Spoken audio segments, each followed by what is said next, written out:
الحمدللہ وکفا وسلام علی عبادہ الذین اصطفیٰ اما بعد فاعوذ باللہ من الشیطان الرجیم بسم اللہ الرحمن الرحیم یا حی یا قیوم ایاک نعبد و ایاک نستعین برحمتک استغیث اللہم صلی علی سیدنا محمد وعلی آل سیدنا محمد وبارک وسلم۔ میرے پیارے دوستو، السلام علیکم ورحمۃ اللہ وبرکاتہ۔ میں ہوں حکیم امتیاز دانش، آپ دیکھ رہے ہیں حکمت امتیاز یوٹیوب چینل۔ میرے پیارے دوستو، آج ہم جس بیماری کے بارے میں بات کر رہے ہیں وہ ہے گرمی کی کھانسی، الرجی کی کھانسی، صفراوی کھانسی۔ اس کی تحریک جو ہوتی ہے وہ غدی عضلاتی تحریک ہوتی ہے۔ اس مریض کے ساتھ جو ہوتا ہے وہ اس طرح ہوتا ہے، کبھی جب اس کو کھانسی آتی ہے تو چہرہ بڑا اس کا جو ہے نا سرخ ہو جاتا ہے کھانس کے، اور بعض دفعہ تھوڑی سی پتلی سی وہ بلغم نکل رہی ہوتی ہے، بعض دفعہ نہیں نکلتی، اور یہ بھی تقریباً جو ہے نا خشکی کی طرح کھانسی ہوتی ہے۔ لیکن اس میں فرق یہ ہوتا ہے کہ منہ کا ذائقہ کڑوا ہوتا ہے، ہاتھ پاؤں میں جلن ہوتی ہے، بعض مریضوں کا بلڈ پریشر ہائی ہو جاتا ہے، اور بعض مریضوں کے پیٹ خراب ہو جاتے ہیں جس سے پیچس لگے رہتے ہیں، کمزوری محسوس کرتے ہیں، ویکنس محسوس کرتے ہیں، اور بعضوں کو اس کے ساتھ ساتھ بخار بھی ہو جاتا ہے۔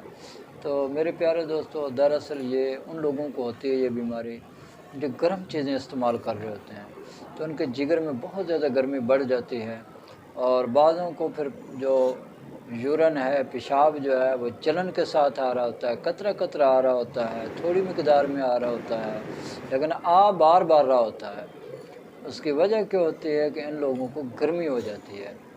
تو سب سے پہلے تو ایسے مریض اپنی غذا کو فوری طور پر چینج کریں، ایسی غذائیں استعمال کریں جس میں رطوبات بھی ہوں، ٹھنڈی بھی ہو، جیسے کدو ہے، ٹینڈا ہے، شلجم ہے، گاجر ہے، مولی ہے۔ اس کا سالن بنا کر استعمال کریں، اور کوشش کیا کریں کہ سالن جو بھی استعمال کریں شوربے والا بنا کر استعمال کیا کریں، ٹھیک ہے جی۔ تو سب سے پہلے اپنے غذا چینج کرنی ہے، اور کوشش کریں مربع گاجر کھایا کریں مکھن کے ساتھ ملا کر۔ مربع گاجر مکھن کے ساتھ ملا کر جب آپ کھائیں گے تو انشاءاللہ اس سے بھی بڑا فائدہ ہوتا ہے۔ تو اب چلتے ہیں ہم اس نسخے کی طرف جو اس بیماری کے لیے، اس گرمی کی کھانسی کے لیے بہت اچھا ہے۔ تو ایسے لوگوں کی زبان جو ہے وہ بھی پیلی ہوتی ہے، اور بعضوں کی جو ہے زبان پہ جو ہے وہ دیکھیں گے تو آپ سرخی بھی نظر آ رہی ہوتی ہے۔ تو ایسے مریضوں کو چاہیے کہ وہ اس طرح کی چیزیں استعمال کریں جو ٹھنڈی ہوں اور رطوبات پیدا کریں۔ تو اس میں جو ہم نسخہ جات استعمال کرتے ہیں وہ ذرا میں آپ کو بتا دیتا ہوں، آپ یہ نسخہ استعمال کریں، انشاءاللہ تعالی اس سے بڑا فرق آپ کو واضح طور پر نظر آئے گا۔ تو سب سے پہلے آپ نے کیا کرنا ہے، تخم کاسنی یہ آپ نے لینی ہے 40 گرام، کلمی شورہ لینا ہے آپ نے 30 گرام، جو کھار لینی ہے 50 گرام، گل سرخ ایرانی یہ آپ لیں گے 120 گرام، اور اس میں آپ نے کشتہ چاندی جو ہے، یعنی کہ پہلے ان تمام دوائیں کو انتہائی باریک پاؤڈر بنا کر اس کے بعد کشتہ چاندی آپ نے 10 گرام ڈال لینا ہے، ٹھیک ہے جی۔ کشتہ چاندی 10 گرام ڈال کے آپ نے اس کو انتہائی باریک پاؤڈر بنا کر آپ نے 1000 ملی گرام کے کیپسول بھر کے آپ نے صبح شام ایک کیپسول ہمراہ پانی استعمال کر لیں یا شربت بزوری استعمال کر لیں،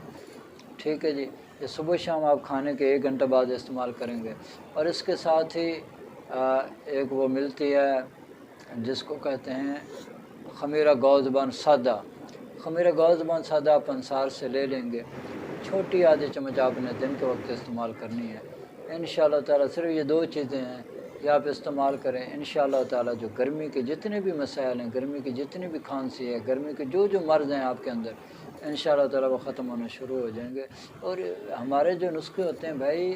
اس سے ایک مرض نہیں ٹھیک ہوتا، اس سے انشاءاللہ سینکڑوں مرض ٹھیک ہوتے ہیں۔ ہمارے نسخوں کو آپ ہلکا نہ لیں، انشاءاللہ یہ مجرب ترین نسخے ہیں، اور کئی سالوں سے مجرب ترین نسخے ہیں یہ آپ استعمال کریں، اور اللہ تعالیٰ آپ کو صحت دے، میرے لیے اور پوری دنیا کے تمام مسلمانوں کے لیے دعائے خیر کریں کہ اللہ تعالیٰ مجھے اور پوری دنیا کے تمام مسلمانوں کو صحت والے، سلامتی والے، عافیت والے، برکتوں والے، کامیابیوں والے، خوشحالی والے، خوشیوں بھری، سعادتوں بھری زندگی نصیب کرے۔ آمین وآخر دعوانا الحمدللہ.